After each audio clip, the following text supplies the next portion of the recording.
જનજાગૃતિ અને આરોગ્ય સેવાના ઉમદા હેતુ સાથે રાજકોટમાં નિર્વાણ વેલફેર ફાઉન્ડેશન દ્વારા નિઃશુલ્ક કેન્સર તપાસ અને જાગૃતિ કેમ્પનું સફળ આયોજન કરવામાં આવ્યું હતું। રાજકોટના નિર્વાણ વેલફેર ફાઉન્ડેશન દ્વારા જન્મ જાગૃતિ અને આરોગ્ય સેવાના ઉમદા હેતુ સાથે નિઃશુલ્ક કેન્સર તપાસ અને જાગૃતિ કેમ્પનું સફળ આયોજન કરવામાં આવ્યું હતું।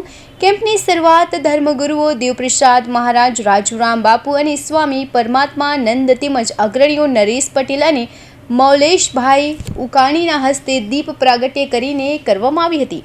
નિષ્ણાંત ડોક્ટરોએ કેન્સર અંગે જાગૃતિ ફેલાવતા જણાવ્યું હતું કે સમયસર તપાસ અને યોગ્ય સારવાર થકી કેન્સરને હરાવી શકાય છે। તેમણે ઉમેર્યું હતું કે કેન્સરની સારવાર સર્જરી, રેડિયેશન અને કીમોથેરાપીથી શક્ય છે અને વહેલું નિદાન એ સારવારની સફળતાની ચાવી છે।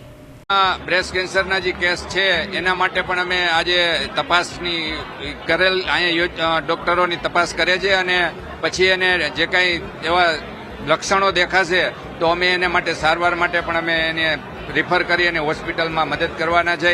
એવી રીતે ગર્ભાશયના પણ કેન્સર થાય છે, સર્વાઇકલ કેન્સર થાય છે અને મોઢાના જડબાના કેન્સર થાય છે। આ બધા જ કેન્સરોની સારવાર કરવા માટે અમે અહીંયા ડોક્ટરો રાખ્યા છે અને પછી તપાસના અંતે જે કાંઈ એવું લાગશે એને અમે રિફર કરી અને અમે ત્યાં એને મદદ કરશું। સૌરાષ્ટ્રમાં થતા ટોટલ કેન્સરમાંથી 70% કેન્સર એ મોઢા જડબાના કેન્સર છે। ઓરલ કેવિટીના કેન્સર સૌથી વધુ થાય છે, જેનું મુખ્ય કારણ માવા, તમાકુ એવા બધા કારણો છે। તો આ વ્યસનથી દૂર રહી અને આ કેન્સરને આપણે હરાવી શકીએ એવું આ માધ્યમથી કહેવા માંગીએ છીએ। આ પ્રસંગે રાજકોટના મેયર નયનાબેન પેઢડિયા, કેન્દ્રીય મંત્રી ભાનુબેન બાબરિયા, રાજ્યસભાના સાંસદ રામભાઈ મોકરિયા, ધારાસભ્ય ઉદયભાઈ કાનગડ અને ધારાસભ્ય ડોક્ટર દર્શિતા શાહ સહિતના મહાનુભાવો ઉપસ્થિત હતા।